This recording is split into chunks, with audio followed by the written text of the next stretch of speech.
Georgia Southern finds their new quarterback, and the Ragin Cajuns update us on their facilities construction.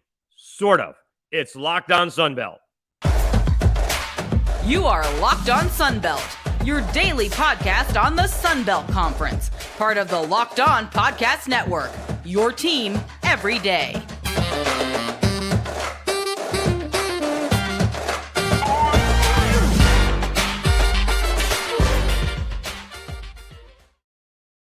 Welcome back to another edition of Locked On Sunbelt, your team every day. I'm your host, Dave Schultz, hosting afternoons on Sports Radio 105.5 WNSP in Mobile, Alabama, covering the South Alabama Jaguars.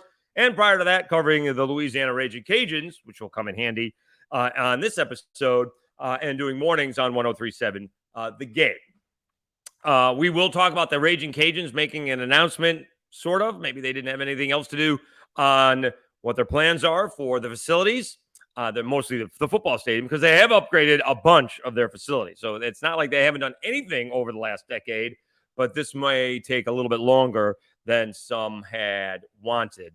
But first, up news was the news of the day was that Davis Brin, quarterback from Tulsa, is transferring to Georgia Southern.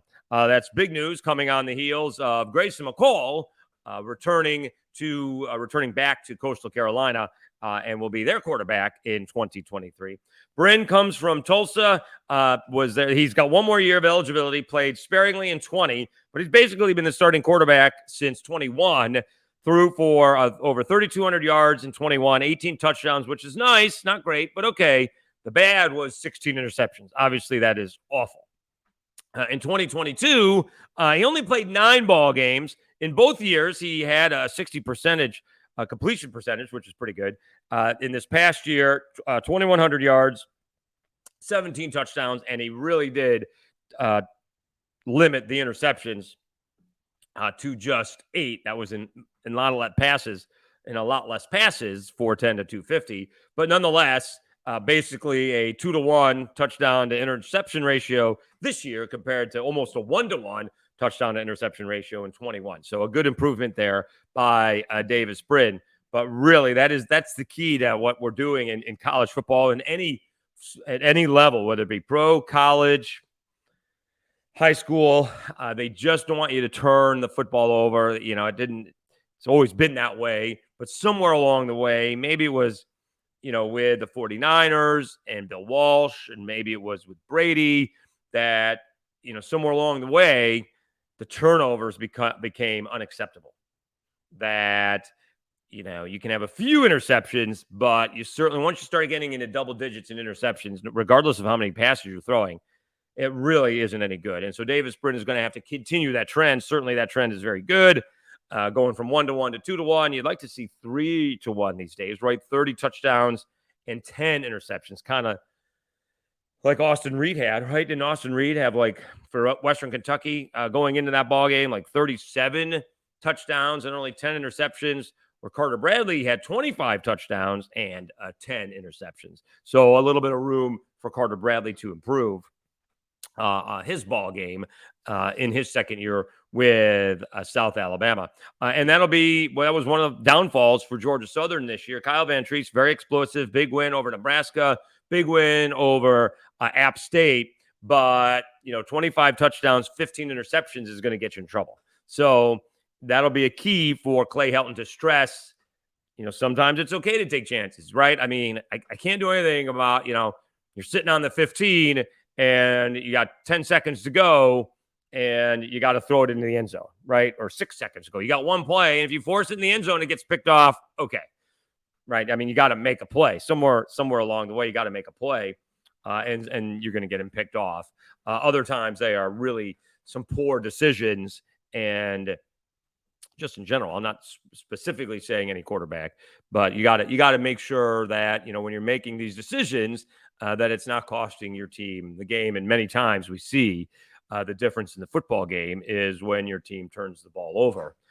So interesting news with Davis Brin going from Tulsa now over to Clay Helton and Georgia Southern in Statesboro. That sort of settles it down a little bit in the Sun Belt. You do have Coastal Carolina with Grayson McCall, Sun Belt East, I should say. Coastal Carolina with Grayson McCall is coming back. Cam Fancher with the Thundering Herd should be back. And now you got Georgia Southern's quarterback in Davis Brin. All right. I got to look up who is the Georgia State and Old Dominion quarterbacks. But James Madison needs their quarterback, and we'll see who App State is going to get. Do they have somebody on the roster with Chase Bryce being there for a couple of years, or are they going into the portal as well? A little bit more settled out west. Troy Trojans should have Gunnar Watson back. South Alabama will have Carter Bradley back. Southern Miss will go with their starting quarterback from earlier in the season. He got hurt. Ty Keys got hurt very early.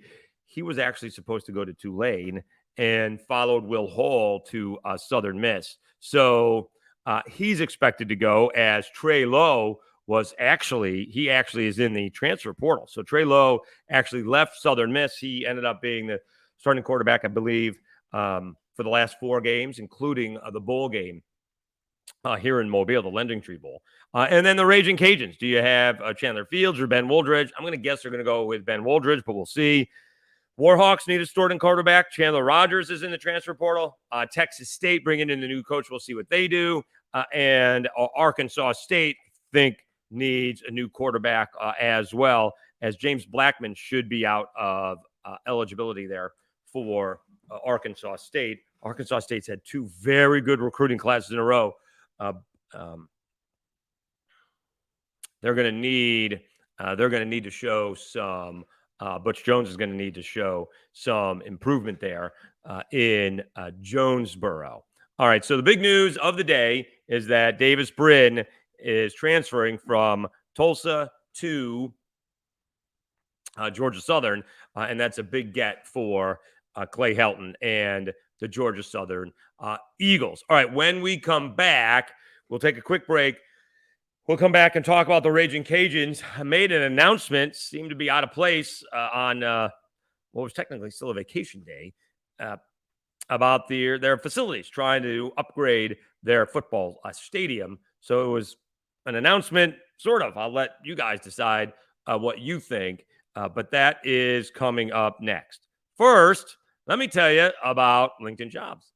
As a small business owner or hiring manager, you know that success in 2023 all depends on the team members you surround yourself with. That's why you have to check out LinkedIn Jobs. With LinkedIn Jobs, you can hire qualified candidates more efficiently by matching open roles with people who have the skills, values, and experiences to help you achieve your goals. LinkedIn Jobs helps you quickly attract qualified candidates to your open jobs with targeting tools. It identifies the most qualified candidates on LinkedIn Jobs and connects with them fast and for free. LinkedIn Jobs makes it easy to screen and rate applicants based on your job qualifications, all on one platform. That's why small businesses rate LinkedIn Jobs #1 in delivering quality hires versus leading competitors. LinkedIn Jobs helps you find the qualified candidates you want to talk to faster. Post your job for free at linkedin.com/lockedoncollege. That's linkedin.com/lockedoncollege to post your job for free. Terms and conditions apply. All right, we continue with more of Locked On Sunbelt, your team every day. A little bit of an odd announcement today. I'm still on the email list, so I'll just read you the email that came first thing. Did it come first thing this morning? Not first thing this morning, but it was put out there at 10:38 this morning. In fact, 10 a.m. this morning. Sorry, 10 a.m. on Monday morning. All right. Update on Our Lady of Lourdes Stadium construction. Progress continues towards completing the design of and financing structure for construction to Our Lady of Lourdes Stadium. The construction phase of the project is anticipated to begin no earlier than the conclusion of the 2023 football season. The project timeline is anticipated to take 18 to 24 months. More information about the project will be released as details are finalized. Season ticket renewals for 2023 will be available later this month. So I don't know if people were asking what's going on. They felt they needed to put out an update. But basically, they're saying we're not starting construction here in 2023 until the end of the year. I don't know if they need more money, or that's probably it, or what the plans are. I would seriously doubt that they're going to start in December of 2023. I guess one of the benefits of being in the South, whether it gets cold or not for a couple of days, whatever the case may be, you can, obviously build in the winter compared to, if you're adding up in the North where weather would be a hindrance. That may not be the case down south. But nonetheless, so now they're saying beginning no earlier than the conclusion of 2023 football season. So we'll just say January 24. And 24 months is January 26. So we're looking at the 23 football season, the 24 football season, and the 25 football season. So it's a good chance that the stadium construction won't be done until 2026 is basically what it is. Now, having said that, it didn't just start like this past year when this all was announced by the Ragin Cajuns. This started way back. I got to Louisiana. I got to Lafayette in September. In fact, I arrived Labor Day. I remember this. I arrived at Labor Day 2013. They had first put out a plan, and being a nice young Jewish boy, their master plan, which I didn't really appreciate the name of, but nonetheless, came out in March of 2013. And they have moved forward a little bit. All right. They did move forward with a bunch of different things. Most importantly, now, way before I got there, the indoor facility had been there. Like there's some major colleges, like Miami just got theirs. Florida just got theirs. They did not have an indoor practice facility. You can imagine how hot it is, how the rain's coming down. When you want to get some work in and you can't practice outside, they have a full indoor facility, and that's been open since 2007. They opened up a student athlete performance center, basically, training and weight room and film room and where all the football offices are. That opened up in 2015. That was major as well. They've had some upgrades to the soccer and track facility. They had already done, before I got there, the softball facility. They've certainly had an updated baseball park at the Teague, as it's affectionately known, Teague Moore Field at Russo Park. Unfortunately, the person who was big time behind that, Tony Robichaux, number 36 back here, never got to see, I don't think he got to see the park fully opened. It kind of was like half open. And then unfortunately, he passed away before it was fully finished. That would have been, I guess, for the he would have passed away in 2019. So maybe for the 2020 season, something along those lines. Maybe it was finished before that. Maybe I may be wrong. Now going back, maybe it had finished. And the Cajun Dome has gone under some improvements as well. But the major thing to this update is the football stadium. And the football stadium has gone under some improvements as well. When I got there in 2013, there really wasn't a walkway all the way around. I'm not very good at directions, but the end zone towards the locker room and now the facilities was open. All right. Now it's closed off. All right. I think it was just a grassy knoll before. Now it's closed off. They do want to replace the press box. They need to add some suites. And I think, wisely enough, right now, I'm just looking at their website, the capacity is 41,426.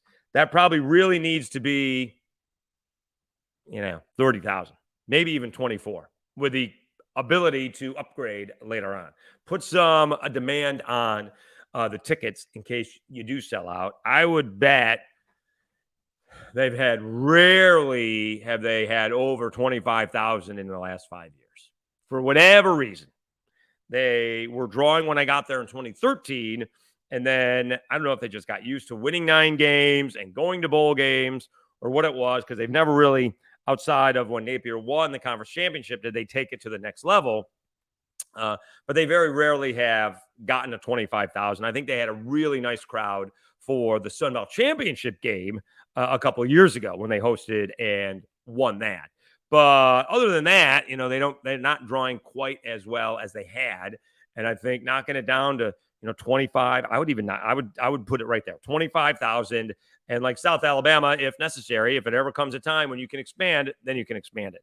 But I think they're going to, knock down the upper bleachers and, get a whole thing going for a new press box and suites that they can sell and make it a little bit cozier, I think would be a good way of saying it.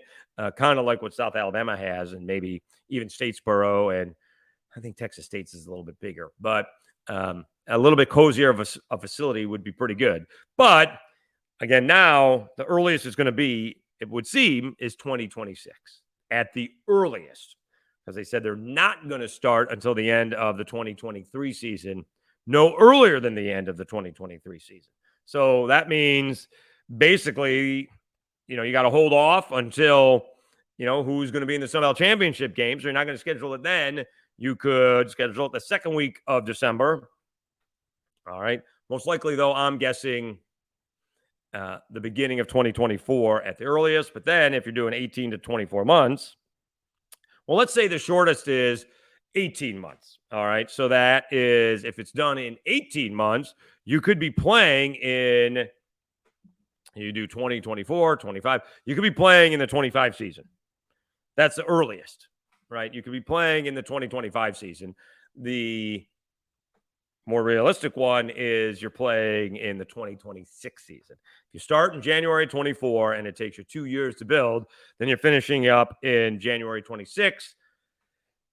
And then you got all year to go before you get to the football season. If it takes 18 months, maybe you're done in July of 25, and then you could play in the 25 season. So that 6 month leeway is a big difference when you're talking about, when the fans can expect to get into the new stadium. But that is the update. It was kind of an odd update. I'm trying to get Brian Maggard to come on the show, the Dr. Brian Maggard, the AD, but it was kind of an odd email when it says the construction phase of the project is anticipated to begin no earlier than the conclusion of the 2023 season.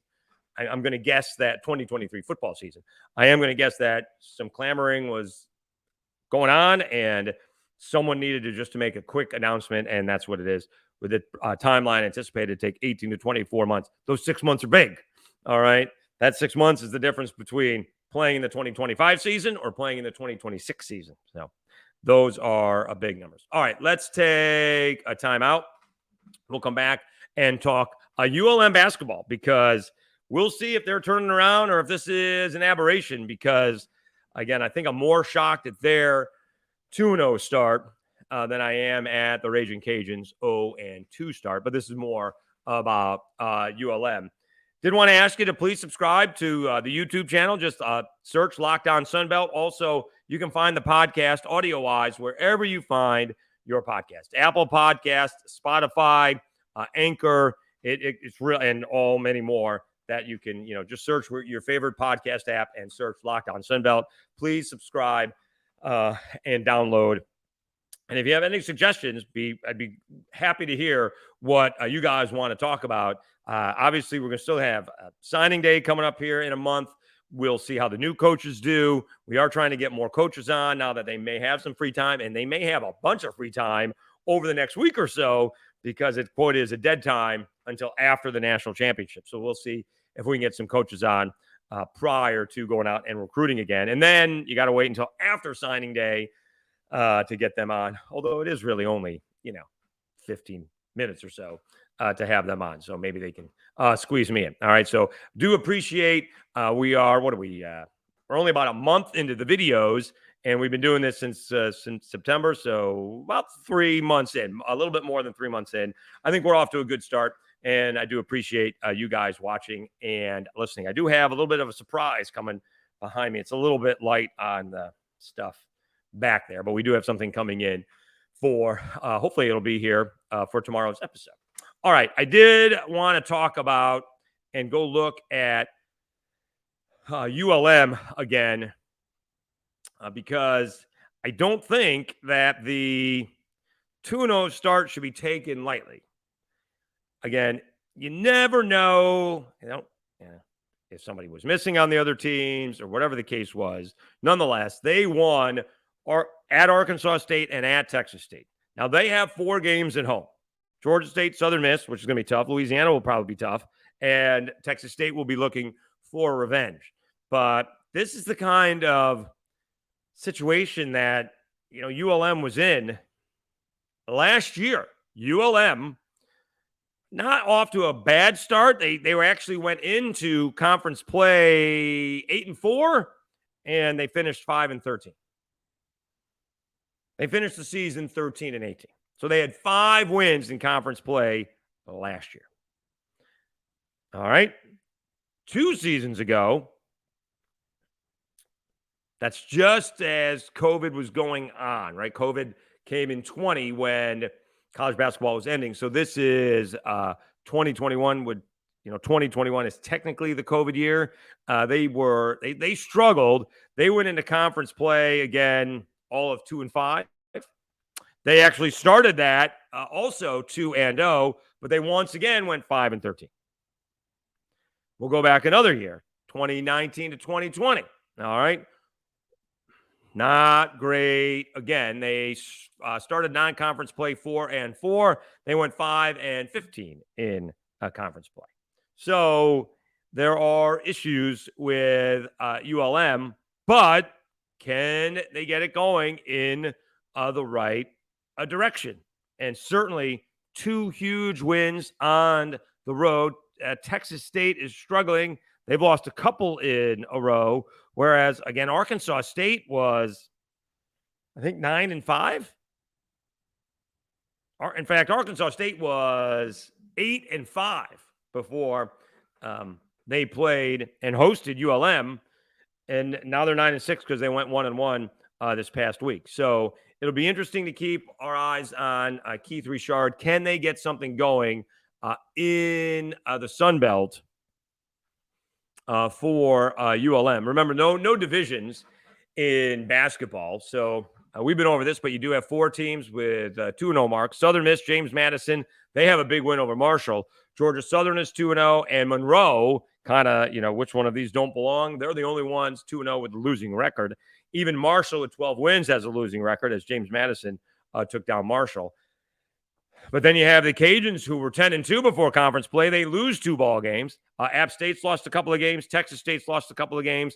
And South Alabama has lost a couple of games in conference play. We will get an update later this week. South Alabama does have 4 ball games.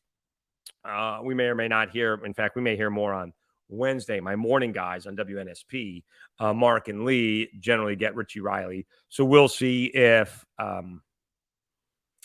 he's got an explanation, Isaiah Moore, how long the 18-point and leading scorer in 18 points per game and leading scorer on the team is going to be out, because it's going to be a long, it looks like it's going to be a long season anyways for South Alabama. It could be extremely long if there's no Isaiah Moore. It's going to be tough to compete on a regular basis. Arkansas State and Texas State are coming in, and then the following week, James Madison and the Cajuns. South Alabama hasn't been home for 2 weeks since the beginning of the season. I should say before the season started. They haven't been home for 2 weeks since then. So they'll be home all of this week, and they'll be home all of next week, and they won't actually take off for 2.5 weeks. And the first game is actually at Southern Miss. So that's actually an easy bus ride.